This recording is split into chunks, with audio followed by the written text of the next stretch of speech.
And we're back for our last session for today. Last and best. Last and best session for today. Guys, before we forget, we should just give a super shout out to the MVPs answering all those great questions. Thank you. Hoo-ha. Yeah. Thank you. Again, just representative example of the awesome PowerShell community. Join, be part of the PowerShell community. Yep. Let's go. And so, guys, what we're going to do is, this is kind of a warm-up for what we're going to do on August 1st, where we go through all the details in this. This is more than just a warm-up, though. You can start immediately using this today. I like to refer to this as immediately effective. And so let's start off with, though, thank God you're not physically in this room, because what I'm about to show you, I've actually had people threaten to hit me. Ooh. So you have to imagine that, no, don't hit me, man. Don't. You just got punched by Jeffrey Snower. That's going to look really good on my resume. So we've been spending all of our time in the console, and God, I love the console, and we've been working on commands. And here's what you want to do. You want to work stuff out in here, copy it, and like we did earlier, paste it into a script. But I want to show you something that comes with PowerShell, and it's the ISE. And yeah, and this is where, so I'm going to close this console, and guys, I want to show you this real quick so that we can kind of get into it. But I'm going to start the ISE, and you know they're going to do that picture-in-picture thing. So let me lower this thing down here a little bit. Now, I'm going to show you. Don't yell at me, please. Don't yell at me. First of all, there's a scripting pane up here. Down here's a console pane. Then there's this commands pane. I'm going to simplify this screen real quick. Boink. And I want to show you these buttons across the top. You can have the scripting pane on top and a console on the bottom. You can have them side by side, which if you have two monitors, this is awesome to put this between the dual monitors. But I'm going to make it even simpler. I'm just going to go to one pane, and so I can kind of shorten things up a little bit here and bring this down a little bit. Here's the part that you're going to threaten to beat me to death with. I'm going to hit Control-R. That flips me between the scripting pane and the console. And you might be asking yourself, well, this looks kind of like a console. Yeah, this is a damn fine console. Remember this morning when we were talking and Jeffrey was saying, hey, look, we can't touch that original console thing that, you know, 30 years. Control-R toggles. Huh? I didn't know that. What? Control-R toggles? Yeah, it's awesome. Oh, I keep trying to remember Control-D versus Control-I. Like, D, what the hell's D No, I mean? think Bruce Payette. I think Bruce Payette did something with Control-R, and I'm like, oh. So yeah, Control-R. Oh, I learned something. Oh, yeah, right on, bro. So here's the deal. I'm going to type something here, and you're going to see that this is not the console that you think we are. First of all, let me clear it up. Now watch. I'm going to do get. Ooh, look at what it's doing. Look at what it's doing. Dude, this is like, it's Intellisense helping me through here. This is like totally awesome. And watch, you might notice that it's also color syntax. So here's the deal, and we're going to ask Jeffrey about this because this is the coolest thing in the world. You've got a console that has color syntax coding, which helps a lot when you're typing to see if you're typing in error, and it's got this help flying at me as I'm typing. Is this your solution to the console going forward? Because this makes it a lot easier. Yeah, right. Spend a couple hours with this and stop asking me about improving the console. That's which is what the thing was this morning is don't ask about improving the console because they're doing it right now, and this is the way to do it. So let's use this console and let's take a command here. Let's do a get WMI object. Yeah, it's okay. It's okay. Well, it'll all be good. Win32 _ logical disk. I just want to show you, I want to get something to work, and I'm going to type something in you probably haven't seen before. You will, but and I'm going to do device, filter on device, ID equals C. I want you to see what it gives me as an output. Well, absolutely nothing because I screwed up the filter. And so what this command now gives me is, it gives me some useful information. It's giving me, I'm having a scroll issue here, hang on. It's giving my drive C, and it gives me free space and size. I don't like the numbers, so I'm going to do something in flight. I want you to notice I'm building a command to make sure that it works first, and then I'm going to show you how easy cool this gets. So what I'd like to select, and I'm only going to take one property for this demonstration, so I'd like to use the free space, but you know what I can't stand? Is, okay, let's just do free space. Watch. I don't know about you, but I don't really like that number because that number is like in bytes, and it's like not making me happy because I want to see it like gigabytes or something like that. Because Can I point something out? yeah, Can you go back? So you did get WMI object. Do get sim object. And then, yeah, wait, yeah. No, let's start from scratch. okay, let's start from scratch. You want get sim object. Get sim object. Get sim object or sim instance. Instance, sorry, yeah. And say Win32 lodge, and then tab. tab, No, what? tab, See the tab. see the red light there? Ooh, yeah. Wait, Ooh. no, go back. Oh, I gone too far. No, Oh, go back. cancel. Logical, and then control space. Control space. And then control space. Yeah. Ooh. Oh, Intellisense, that's awesome. Intellisense against the WMI namespaces. Is that Oh, crazy? and guys, when you start working with WMI, one of the hardest things is dealing with the namespaces and finding the classes. And this is one of the most important technologies out there. We haven't had time today to go through it, but this is awesome. Oh yeah. Yeah, so and yeah, you're going to yeah. be wanting to use get sim instance instead of the old-fashioned command that I'm going to use right now. Oh, okay. And so good. I'm going to do select free space. I can't stand that number, so I'm going to do custom column. I'm going to, just like we had done earlier, because I don't like that, I'm going to create my own. There's a reason I'm doing this, but don't panic, we're almost there. And so I'm going to call it free GB. And, whoops, would help if I put in something to tell it what I was doing. And You're not showing the best practices.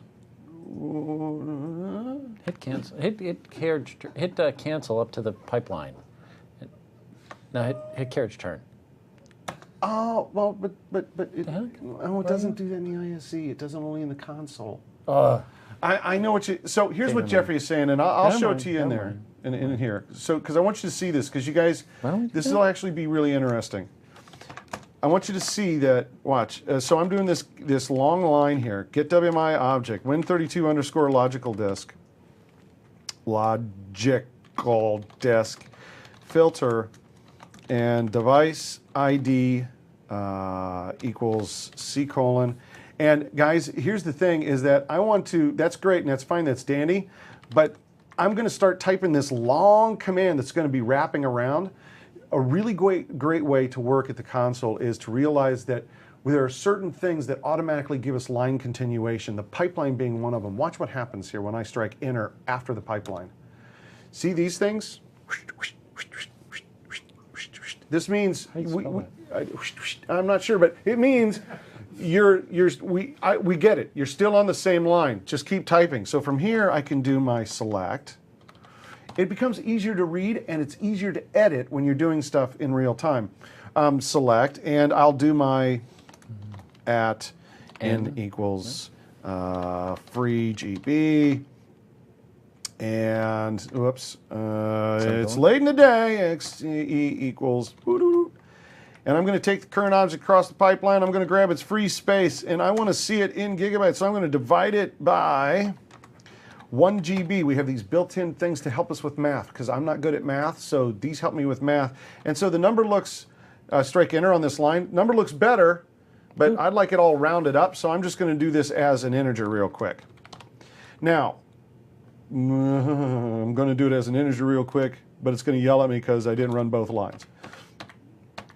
So let me do this. Sorry. No, that's fine, that's fine. And so as int, and oops, now I screwed something up. Brackets. Hang on, brackets. I forgot the brackets. I'll get you a good line of code. Don't panic, this is all in the slides too, so if I fail to type, boom.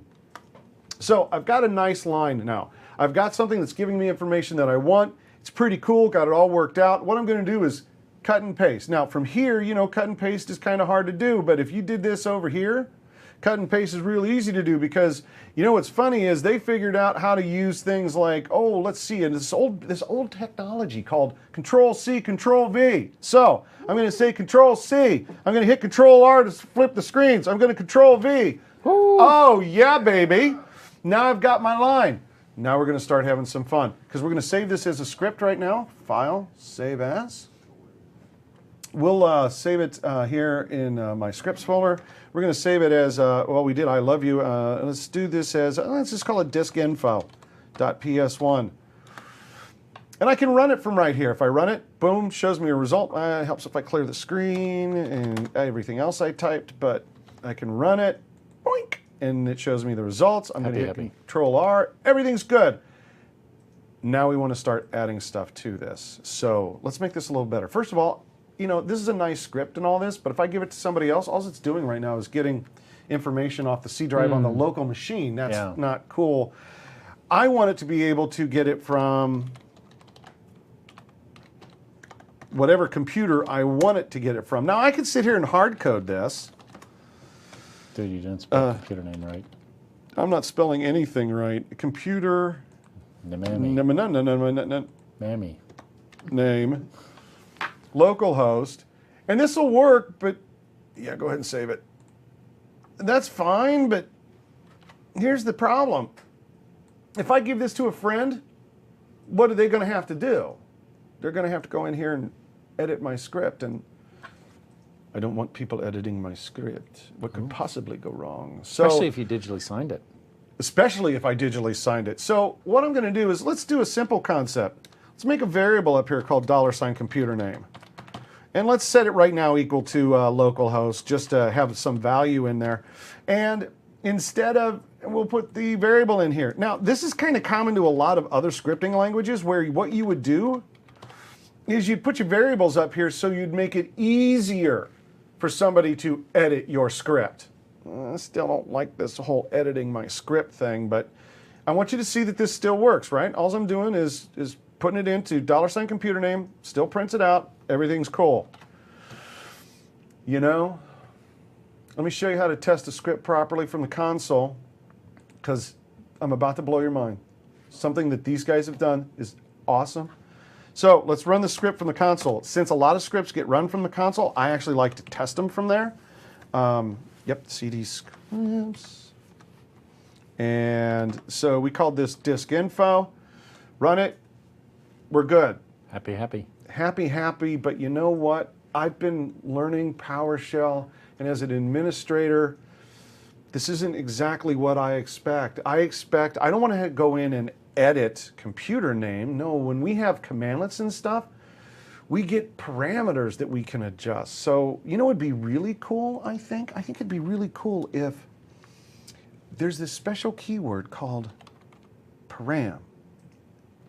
Open parentheses, close parentheses, indent so that Jeffrey loves you. That's right. Make it look pretty. I want you guys to notice something. I'm going to save this. So I'm going to hit Control S and save it. I'm going to go back to my PowerShell console. And watch this. I'm going to clear the screen. .diskinfo dash. Oh. I just made a parameter. Ooh. It was so easy to make a parameter. So now I can type in any computer I want. Now, I'm not selecting out a computer name, which we will fix, but I want you to kind of get the concept of, I just put a variable in there. Matter of fact, let's do another one. Let's just call it bogus. Just so you can see, I'm going to go back here. Watch, watch, watch, watch. This is so cool.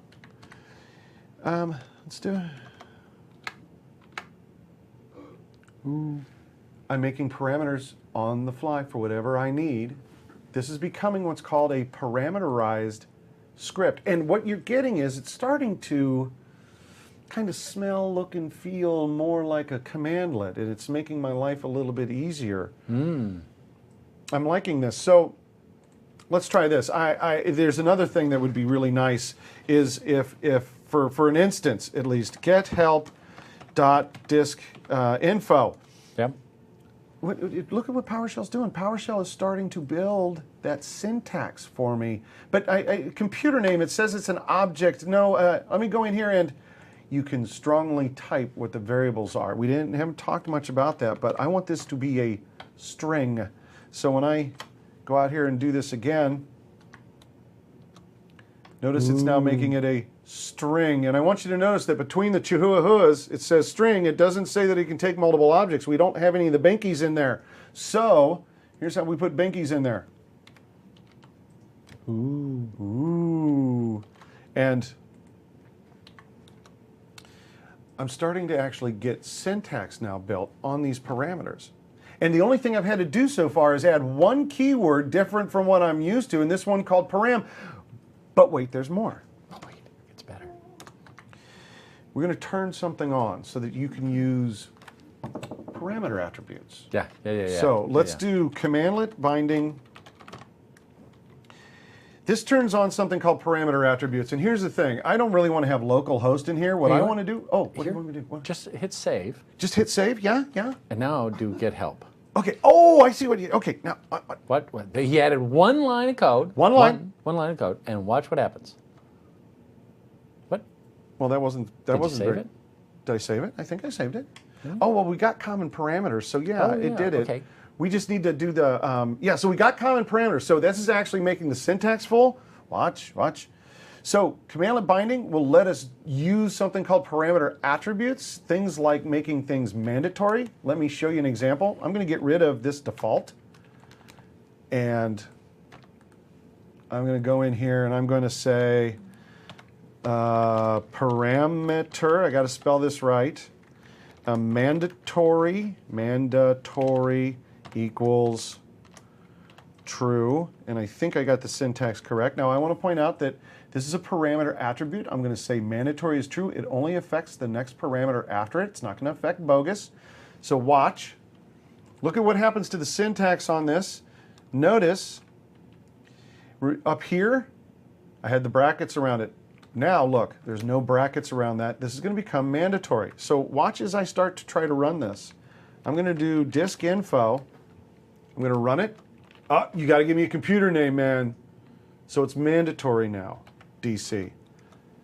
And now it works. I can do it. I've made it mandatory. I can also then do, of course, I've got the actual parameter. So in just 2 lines of code, we're making our own parameters on our script, a parameterized script, and we're getting syntax. But you know what? I want to be a nice guy when I give this to somebody else. I want to be a really nice guy. When I give it to you, I want to be a great guy. So what do you say we add in a little bit of help? Love it. Let's do some help. Guys, this is a block comment. Now, usually when you type in comments, see how they're in green? Usually the parsing engine that will just ignore what's ever in there. But with PowerShell, watch. I'm just going to type in a couple of things. Synopsis. I'm going to say this is the short explanation. And it's okay if I have typing mistakes at this point because tired. Description. This is the long description. Yeah, everybody's going to be making fun of me because I can't type in. I'm going to type in parameter. Parameter. And I'm going to say computer name. And I'm going to say this is for remote computers. And just a couple more things here real quick. Example. Let's do an example of, let's do disk info, dash computer name, remote. And let's do one more. This is for this. Can we do an example? This. Oh. I can't type it all. This is for a remote computer. Watch. Look, guys, just a couple of things. This is going to be totally amazing. Do this all over. Watch. Get help. Looky. Does it look like PowerShell help now? Woo! So I've got name, synopsis. Look, it's building the syntax. I got description, but wait, that's the short help. Watch. Full. Oh, now look what PowerShell's built for me. It shows me the parameters, the parameter definitions. I've got an example down here for crying out loud. This is what I want. I want to give this to somebody else that works with PowerShell because this is what they expect. Oh, this is making me so happy. Now, can I just point something out? Yes, absolutely. I can never remember any of this. I can't remember any of this either. Well, you did. Well, that's pretty good. Well, I can't do that. So show them the amazing Control-J. So, guys, I'm going to hit. That's the only way I can deal with it. And here's the thing. And when we come back on August 1st, this is going to become one of your best friends. Yeah. So I'm going to start a new tab. Just say I'm going to hit Control-J. It's going to bring up snippets. Now, I want to point something out. I'm not quite done with this demonstration yet. But these snippets, look at this. Commandlet snippet. It gives you the basics of putting this together. And the advanced one, the complete one, is super rockin' cool. Yeah. But we've got comment blocks, and we've got some of the constructs and the loops that we're going to be using on August 1st that you'll be able to work with to help you build this. So you could actually pick a snippet, and look, it auto-creates all these possibilities for you. And oh, look, see, all you got to do now is just go in and... And so if you are a deeply flawed human like me and cannot smell synopsis, Control J. Yeah, this is what my problem is. So you can use this as a template and to fill it out. But wait, there's more. We're not done yet, because here's the deal. This is nice. This is a parameterized script, and you can do a lot of powerful things with parameterized scripts. But you know, I want to take this to the next level just a little bit more so you can get an idea of where we're going to go on August 1st. Take it to 11. Take it to 11. My app goes to 11. It does. So we're gonna crank this bad boy up because my ISE goes to 11. Save script. No, let's do this. So that you can see the typing, what I'm going to do is I'm going to remove the help for it right now. Okay, so don't freak out on me. I'm just going to remove. Why are you doing that? Well, because I want him to. Oh, I guess I can just scroll. Yeah, let's No, do no, this. no. Click the button. Oh, click the button. Just Collapse. Yeah. Oh, because ISE goes to 11, dude. Because ISE goes to 11. So here we go. Guys, right now we're running this like a script. I don't know about you, but we ain't done this all day long. We haven't typed in and run this script. What we've been doing is we've been running things like verb dash noun, verb dash noun. God, I'd like to do the same thing too, if only I knew how. Well, here's how. I'm going to add one more keyword to your day of fun. Function. You need to give it a name. Now we're going to give it a proper name. Verb dash noun. Don't do this. Gimme dash stuff. No, gimme is not on the approved verb list, so knock it off with making up your own verbs. And everybody, you got to do it at least once, right? But here, we're going to do get dash, and we're just going to call it disk info. Now, the function, it has an open squiggly, and then when you're done with your code, all the way at the end. But wait, show them. We're going to do ISE later. We're going to do what? We're going to talk about ISE a lot next time. Yeah, oh yeah. Well, what do you want them to see? Get rid of the last squiggle.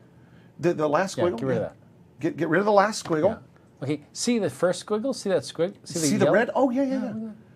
Missing closing squiggle. So it's trying to help us understand where we're making mistakes. Isn't that cool? So you see that little squiggle. It's actually pretty useful. And you guys see on the screen the little red squiggly that Jeffrey's talking about is this one right here. And so if you leave your mouse over it, it tells you, hey, you're missing something here, bro. And in this case, dude. And so we're missing that bottom squiggly. Now, you're only going to like 2. Yeah, that's exactly.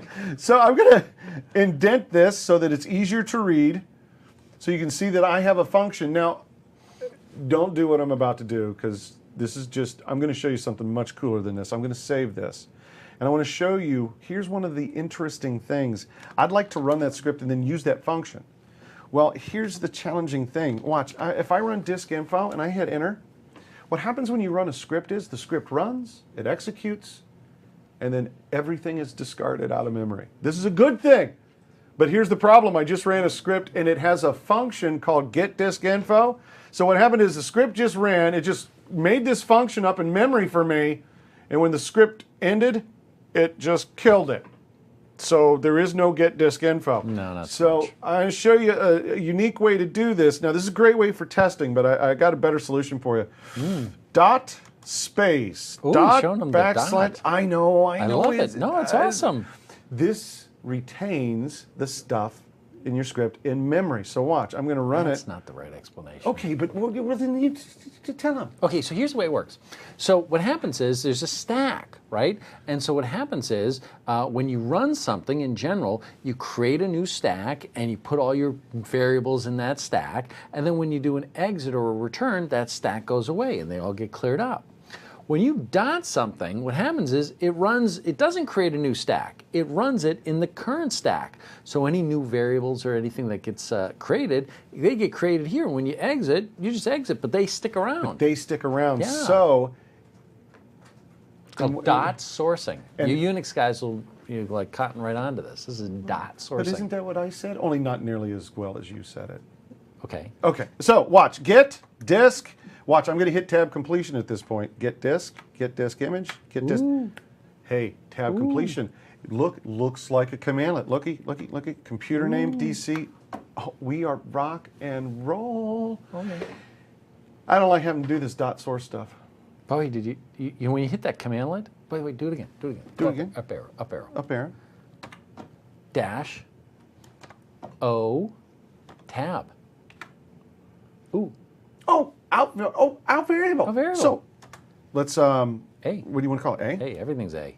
Everything's A. Now $A. Now $A. So now Yeah. you guys see that it just sent it out to the variable. It's some of those common parameters that we can use. So now we've got this stuffed into a variable. It's awesome. So what that meant was when you put that commandlet binding there, it said common parameters. There's a bunch of common parameters, and these are functions. Just by putting that one thing in, you say, hey, PowerShell engine, could you do some work for me? Could you give them output variable, and then could you do error action and error variable and warning action and warning variable? All really cool stuff. Well, let's take this one step further, and you can certainly throw stuff into this, but guys, this is going to be the meat of what we do on August 1st. Yeah. And that's, this is nice, but this isn't something quite yet what we refer to as an advanced function, although it's getting there. And what I want to be able to do is I don't want to have to dot source and run this as a script. That doesn't make sense to the junior admin that I want to give this to. It's really worth the investment. It's going to take some time. Right. It's not going to be the simplest thing in the world. It's going to take some time, but you really need to invest in learning about modules. Okay? Because modules are the future. They're really worth the investment. Yes. Why don't we just settle in and teach them how to do it? And teach them how to do it. So you guys ready? Hey, hardcore, here we go. Yeah. We're going to hardcore how to make a module. Wake up. First of all, I'm going to show you the cheesy way to make a module. Oh, cheesy. File. Save as. Notice my script.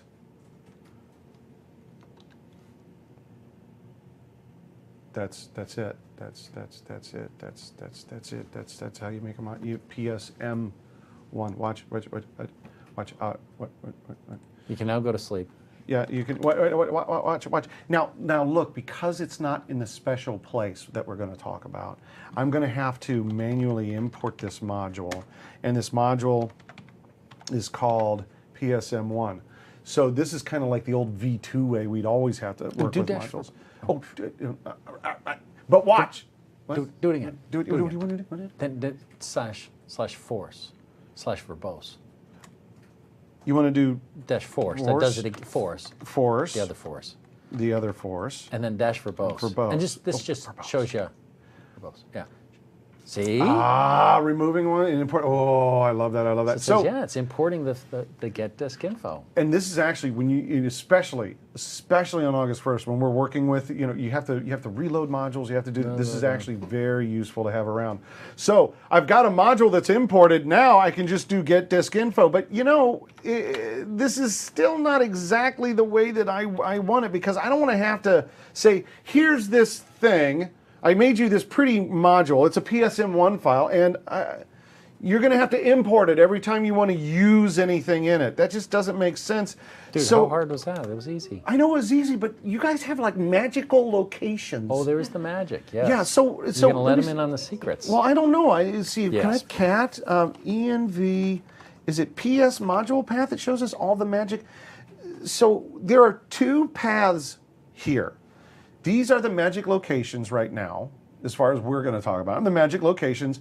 If you put your module in these locations in a special way, they too will be dynamically loaded. Dude, what are you doing there? That's odd.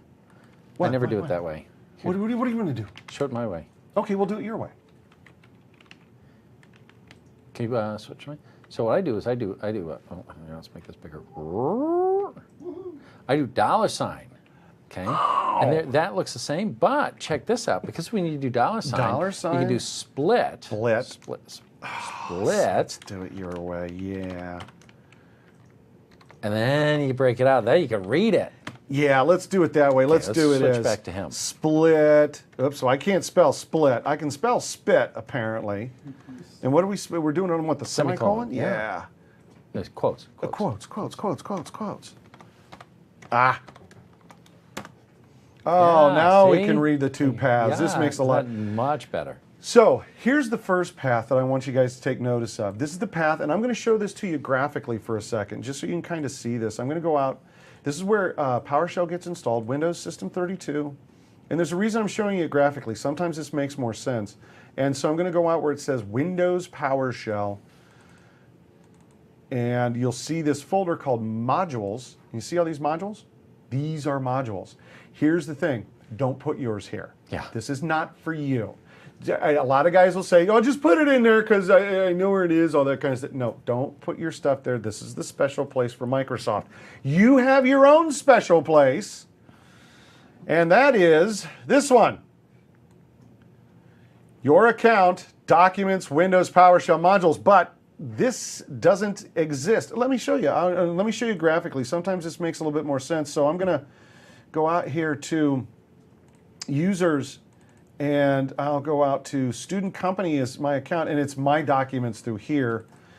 You see, there's no module called Windows PowerShell, and there's nothing called modules. So you will need to make it. Now, I know I'm making it graphically just because I happen to be here, but you can do it with PowerShell, of course. Windows PowerShell. And then underneath of it, you make. It would have been faster if I'd done it in PowerShell. Yeah, oh my God, what the easier. hell's the matter with me? So, modules. Because now you're going to have to type it right. Now I'm going to have to type it right. Now here's the thing, and this is very, very important. The name of your module, you know the thing I call diskinfo.psm1, needs to be the name of the folder that you're going to create here. They need to match. So I'm going to say new folder, and I'm going to say disk info. Now, I've got this folder. Let's do this. I need to put my module in there. So let me go grab my module, which was this PSM1, disk info. I'm going to take it, put it out to here. Oh yeah, I should have never done this graphically, but now I'm here. I'm going to put it. Now, here's the important thing. See, look, module name, the module folder name, and then the name of the duder inside. Watch. Let's close this so you know I'm not cheating. Let's see. I wonder if I can get some help on. Wait, did you start a fresh window? Is that Yeah, a fresh I started a window? brand Ooh, new one. Missed it. Started a brand new one. Oh, here, just in case anybody missed it. I don't want you to miss it. I'm not cheating. Let me close this thing out. I'm not cheating. Brand new window. Get help. Is there anything in commandlets on disk information? Wait a minute. Ooh, right there first. Number one, baby. Help found my commandlet inside my module, and well, let's just try it. Get disk info, or not image, info, dash computer name, DC. Ooh. Okay, the guys in the back, you can tell that we're getting up to the end of the day because the guys in the back are now going, ah! So let me just show you the code again, and Jeffrey, please go ahead and add in. So all we're really doing is doing functions. We're properly naming them so that they look like commandlets. Notice I just gave it a little bit of help. There are about_comment-based help files for this to help you with this, or you can use Control-J to get the snippets. Yep. And notice I took a working line of code. The only thing I did was I added param, couple of variables in there, maybe an attribute, and believe me, on August 1st, we'll talk a lot more about attributes. Attributes rock. Oh, they totally rock. So with this simple little bit of code and saving it in the special place as a PSM1 file, I've made a module. In fact, like all modules, I'm not just going to put one function in here. I'm going to put as many functions. I'm going to make as many tools as I need, and I'm going to put them into this module. So just I'll just make it foo, and I'll make function bar. No, I know they're not properly named, but you get the idea. Now with that module, I'm just adding more and more tools to this module now. Hey, do that. Save it. Save it and Save import it? Import it. Import. Import module, and it's, I forgot what the name is, disk info, right? And Yep. we want to Minus force. force and verbose. That's fine. Oh, did you expect it to come up and do the whole, you're using a Yeah. not improved? You know, what he's talking about is, and matter of fact, I have to play with this. I think, let's do this. Bar. Well, let's do gimme dash foo. And yeah, bar dash foo. And let me save it.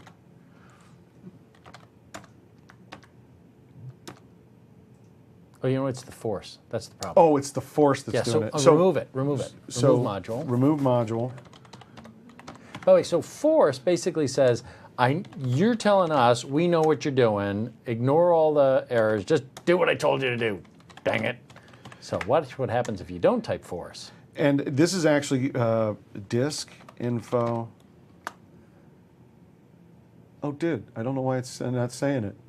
Okay, I don't know why it's not saying, but here's what usually happens. If you use an unapproved verb, it comes up and it says in yellow, knock it off. Stop using unapproved verbs. Don't be a dope. Don't be a dope, so use approved verbs. And what are we doing on this? I see something up, it gives us, they were trying to, you guys don't understand what's up on the teleprompters in here right now. The guys, the production team, was trying to be effing funny. They didn't use an appropriate verb. And so, first of all, here's what they typed in so you all can see it. They said, $ mention this, pipe to, and I can't even read what character they're using. Is that star? Were you guys Asterisk. up on site? And then, was it a squiggly? A squiggly, it gives us good feedback in squeeze. This is. Have you guys been awake at all today? This is the crappiest PowerShell I have ever seen. This is remarkable.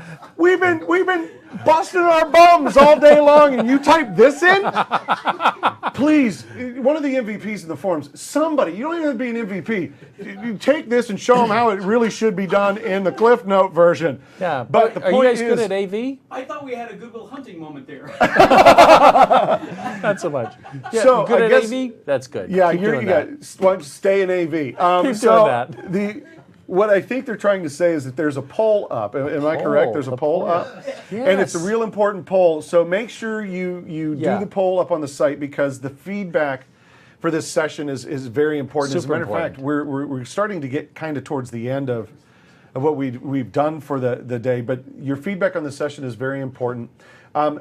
Just so that you know, we're going to dive deep, and we're going to do it in a day. So it's going to be definitely a day of chewy stuff into tool making, basically making tools. You're going to show the different kind of parameter attributes, more about the help, how to see. We've only scratched the surface. Our commandlet right now doesn't accept pipeline input. It's not making changes, so we're not supporting what if and confirm. And you know, we might want to make our own views. There's so many things that we're going to want to do. So we've actually still got a lot of work to do. We're just not going to do much more of it today. So before we do a review, is there anything you want to add to the stuff that we've done today? Or tell anybody? No, I think we've been having fun. We walked through a bunch of stuff, ton more. But again, the key things I want you guys to walk away with are this spirit of exploration, right? Go explore the help, explore the help. You explore the help, explore the forums, go out on the internet, try some things. And when you get confused, ask questions. Do not be embarrassed. Do not sit there and say, oh, that's a dumb question. No. Ask that question. You have a great community that will give you help. And just hopefully you've seen the sense of fun. There's just an incredible amount of power in PowerShell, and it's fun to do this exploration. By the way, and it's safe too, because you go and you have the minus what if and the confirm and verbose. So it's you can explore and you can have fun and do it safely. And do it safely. And notice that we've been having a lot of fun today because it's been a joy for the two of us to be able to spend the day talking with everybody about PowerShell, because it is just a lot of fun, especially when you get past some of the learning curve stuff. So we did get help, and the amazing discoverability of Get Help, of finding commandlets, regardless of what product that you're working with, it'll find it for you. And then you can go into the help files, the examples, the syntax that's in there, the definitions of the parameters. So Get Help is definitely #1 tool.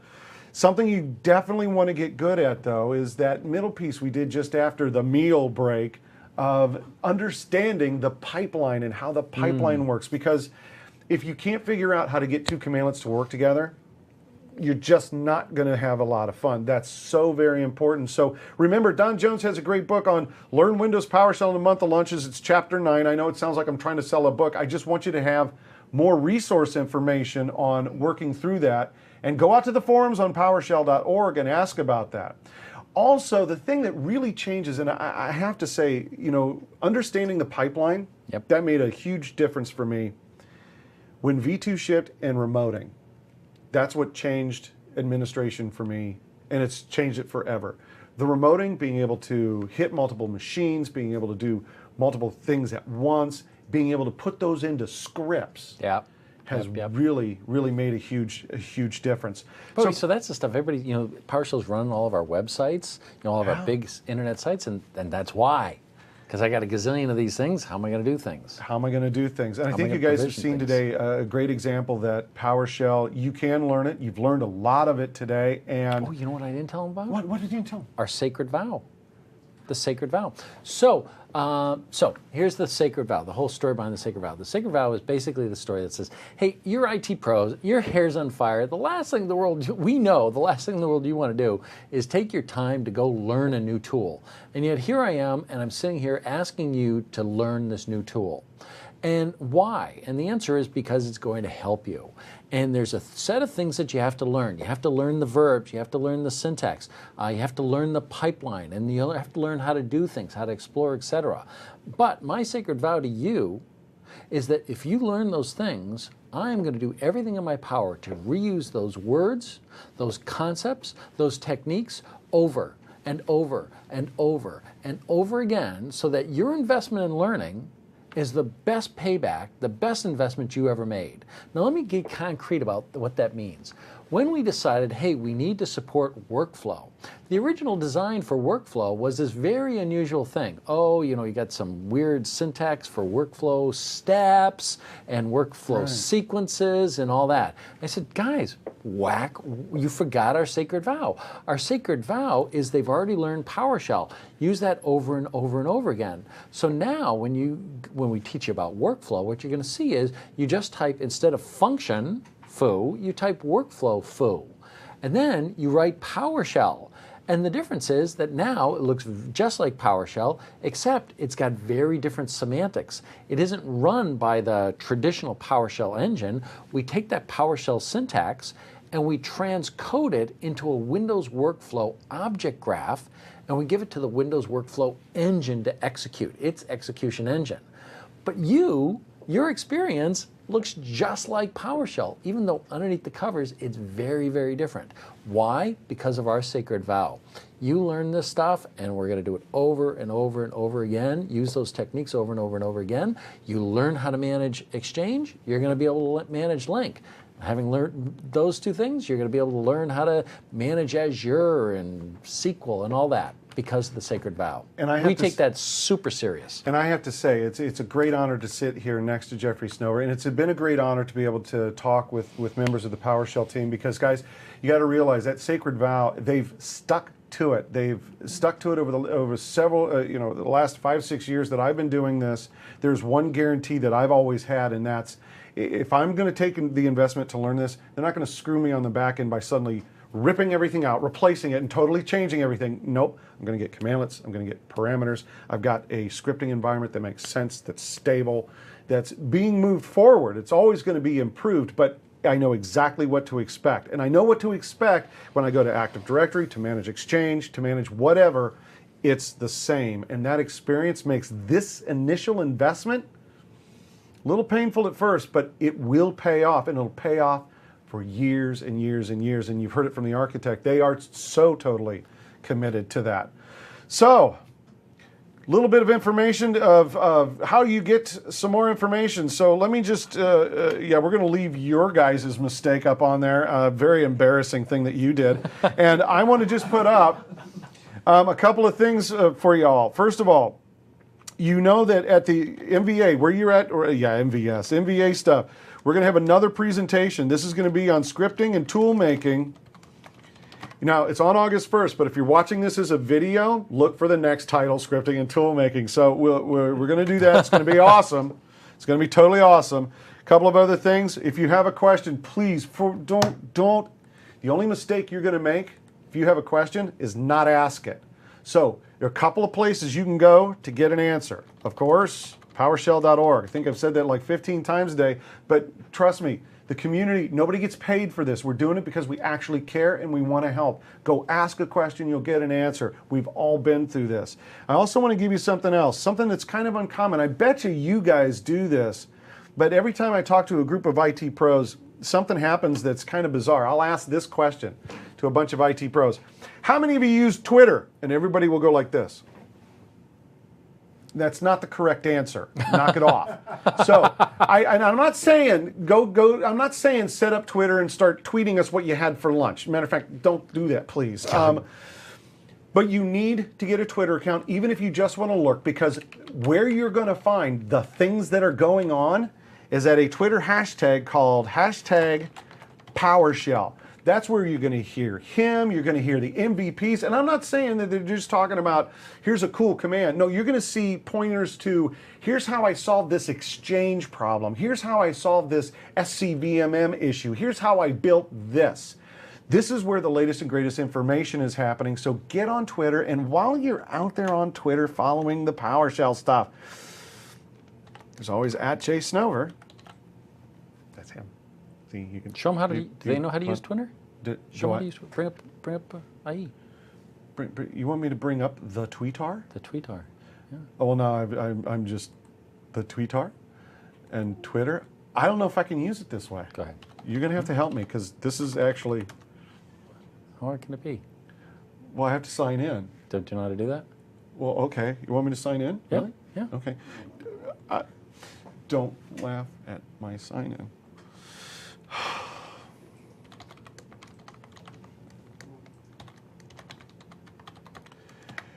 It is what it is, guys. It just is what it is.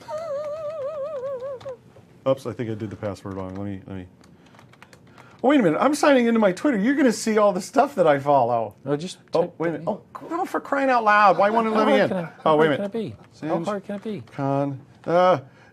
Oh, wait a minute. I know. Oh, my Lord. I know. This isn't how I get to it. Oh, and now it's making me type in all the device stuff. Are you kidding me, guys? How hard can it be? Here, switch to mine. Switch to his. I think his probably works.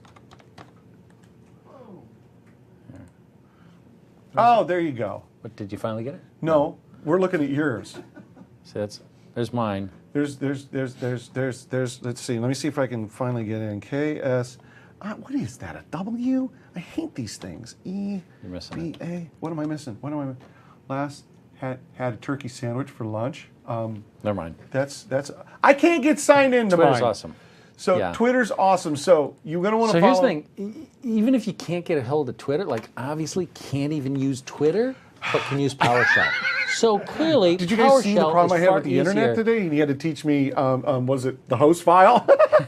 Yeah, it's hosts. Exactly. hosts. So if you can't use Twitter, doesn't mean you can't use PowerShell.